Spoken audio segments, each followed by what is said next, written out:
The New York Knicks have had a crazy offseason, all of which I've covered on this channel. They traded for Mikal Bridges in a massive win-now move. They brought back Jalen Brunson on an extension that's really going to help them in the long term in terms of their payroll. They lost Isaiah Hartenstein despite offering him as much money as they possibly could, but there is one gigantic piece on this team that has just been completely forgotten, and that's Julius Randle. And there's three reasons why Julius Randle is a massive deal this season. For one thing, he's a three-time All-Star, two-time All-NBA guy that just nobody is really including in their calculus at all for what the Knicks might possibly be this season.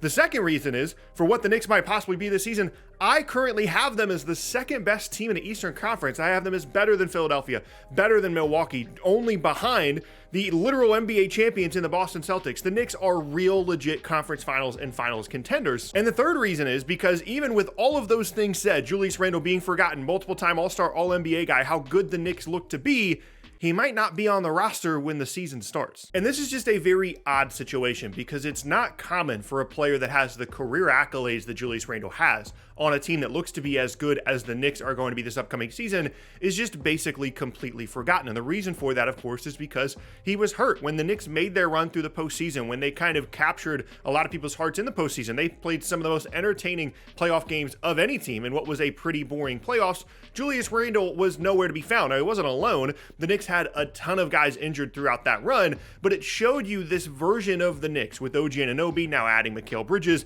where it's all built around Jalen Brunson, and that makes you wonder where exactly Julius Randle now falls in that hierarchy, because when they added Jalen Brunson in free agency, the concept was him and Randle together. Nobody thought that they were getting an all-NBA caliber player, a top 10 player in the league in Jalen Brunson, and now that he is that, it puts Randle's role in question. And the other part of this that makes this wildly complicated is Randle is technically a 2025 free agent. He has a player option in the summer of 2025, and so if he wanted to, he could test the open market in an offseason in which there are going to be a good amount of teams with cap space, more teams than had cap space this most recent season. So Randle has a little bit of leverage here as well. And for a team that looks as good as the Knicks look to be this upcoming season and everything feels really settled, despite all these giant moves that they've made this offseason, there's one piece that isn't really fully settled, and of course that's Julius Randle. And in Randle's time in New York, he's kind of always been in this weird spot where even when he took the team to new heights and was really good and they went to the postseason,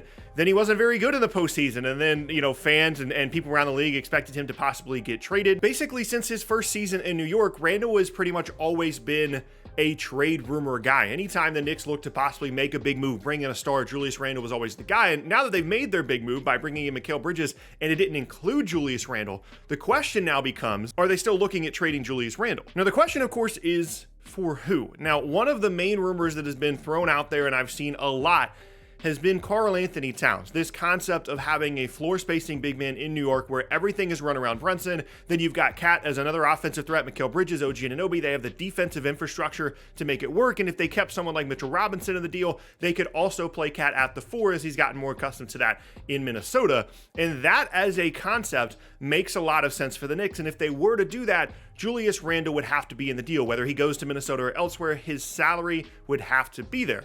And there's long been rumors about the thought process of maybe Karl-Anthony Towns is the piece that gets moved out of Minnesota and that New York would be a spot that would make a ton of sense for him. The problem is, I haven't seen a single credible rumor linking the Knicks to Karl-Anthony Towns or the concept of Karl-Anthony Towns getting traded in general. Like, yes, there's some random post about, hey, this is a trade that could happen, but in terms of credible insider sourced rumors, none of that stuff is out there for two reasons. One, Minnesota is coming off their best season in franchise history. Prior to having Anthony Edwards on the roster, Minnesota has made the playoffs once without Kevin Garnett on the team, and that was the Jimmy Butler season. So for them to go as far as they did, for at certain points in the playoffs last year, for them to be considered the favorites to represent the Western Conference in the NBA Finals, there's just no way that they're going to go into the offseason and say, you know what, let's go ahead and change everything up and completely remake our roster and trade away Karl-Anthony Towns. Now, partway through the year, if they're disappointing or potentially next offseason, yes, that's a realistic option. But as we discussed,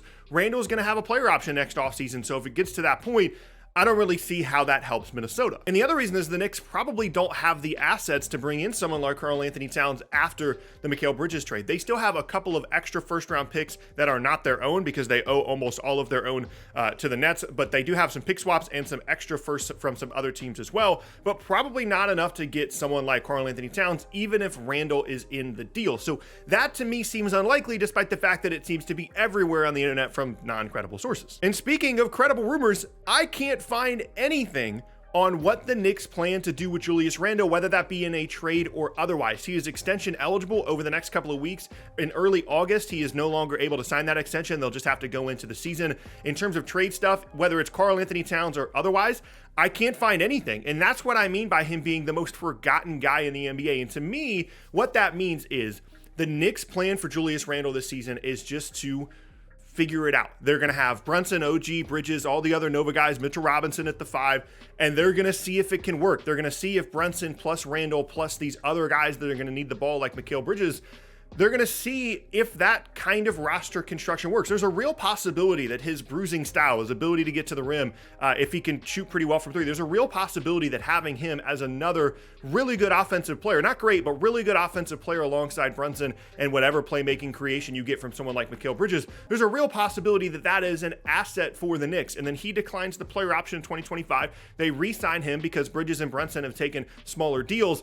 And then all of a sudden they're off, and that is just their team. There's also the possibility that he can play some small ball 5 for them and some really interesting lineups if, just as the backup 5, because right now it's Mitchell Robinson and not a whole lot else, and you can't count on Mitchell Robinson's health. I still think that there is a role for Julius Randle on, again, what I think is the second best team in the Eastern Conference this upcoming season. But if at any point their year starts to go poorly, or they disappoint, or they're not where they're supposed to be, Randle is going to be the guy that continually gets pointed to and blamed, and is also the easiest piece for them to move. Even if it isn't in exchange for someone like Karl-Anthony Towns at the deadline, his salary is not that big. They have some other assets, and if they just wanted to replace his spot in the lineup, Randle is an easy place to look. And there are just so many variations of this situation that makes it interesting, because what if they're not having a great year and they just trade Randle for a 5? Let's say Mitchell Robinson's hurt, they need a 5. They trade Randle for just, Clint Capella or something, right? Let's just say that, for example.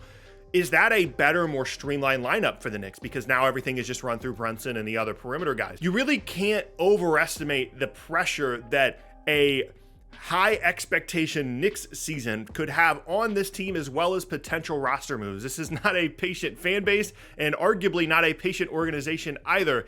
And I would not be surprised if they make some kind of massive move in the middle of the year involving Julius Randle if things aren't going well. But the bottom line is, if you see a rumor out there right now about Julius Randle, about a possible trade, about what the Knicks plan to do, I would be surprised, because I haven't found anything. And that is just very, very strange to me for a team that has made so many moves, for a team that is as high profile as the Knicks are, for there to be basically no information out there around arguably their second best player. You can make that argument. It's either Bridges or OG. For a team that has as high expectations as the Knicks do, is very, very interesting to me. And for right now, my prediction is that the Knicks are just going to keep Randle. They're going to figure it out. They're going to see what this group looks like, because they only had OG for part of the year last year. They brought in Bridges. They've changed their roster around significantly. And if Randle can assimilate himself into that well, I still think that he is an asset for the Knicks and a player they could potentially look to bring back in possible free agency next offseason.